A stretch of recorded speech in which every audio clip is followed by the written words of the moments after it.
জুলাই সনদ ঘোষণাপত্র ও নির্বাচনের বিষয়ে রাজধানীর গুলশানে নিজ বাসভবনে সংবাদ সম্মেলন ডাকেন বিএনপির স্থায়ী কমিটির সদস্য সালাউদ্দিন আহমেদ। বলেন, জাতীয় ঐকমত্য কমিশনের আলোচনায় 7টি মৌলিক বিষয়ে নোট অব ডিসেন্ট, বাকি 12টিতে সরাসরি একমত হয়েছে বিএনপি। জুলাই সনদের খসড়ায় কিছু শব্দ প্রয়োগ ও বাক্য গঠন ছাড়া বাকি সব কিছুতে শতভাগ একমত বিএনপি। কিছু শব্দ প্রয়োগ ও বাক্য গঠনের অসামঞ্জস্যতা ছিল, যেগুলো আমরা একটু সংশোধন, ঠিক বলা যাবে না, একটু রিঅ্যারেঞ্জ করে একই বক্তব্যের সাথে আমরা শতভাগ একমত হয়ে, সেটা আমাদের প্রস্তাব জাতীয় ঐকমত্য কমিশনের যে প্রেরিত খসড়া, তার সাথে শতভাগ একমত হয়ে আমরা আমাদের জবাবটা দিয়েছি।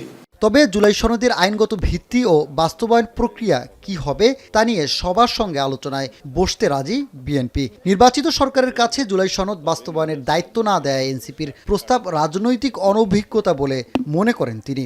আমরা আলাপ আলোচনায় এবং বৈধ প্রক্রিয়া সকল কিছু সম্পন্ন করার পক্ষে, তবে নির্বাচিত জাতীয় সংসদ ছাড়া প্রতিশ্রুত সংবিধান সংশোধনের যে সমস্ত প্রস্তাব ঐকমত্যের ভিত্তিতে গৃহীত হয়েছে, সেটা অন্য কোনো প্রক্রিয়ায় সংশোধন হওয়া বাঞ্ছনীয় নয়।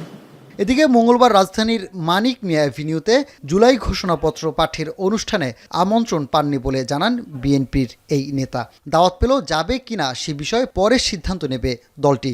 মানিক মিয়া অ্যাভিনিউতে যে ঘোষণা, জুলাই ঘোষণাপত্র পাঠ করার জন্য মাননীয় প্রধান উপদেষ্টা যাবেন, মুক্তিযুদ্ধ মন্ত্রণালয় সে অনুষ্ঠান আয়োজন করছেন, পত্রিকায় দেখলাম।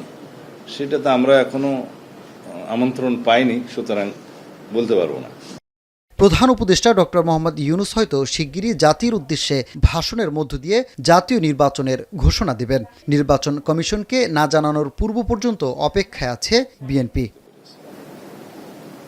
সানি মৃধা, এখন, ঢাকা।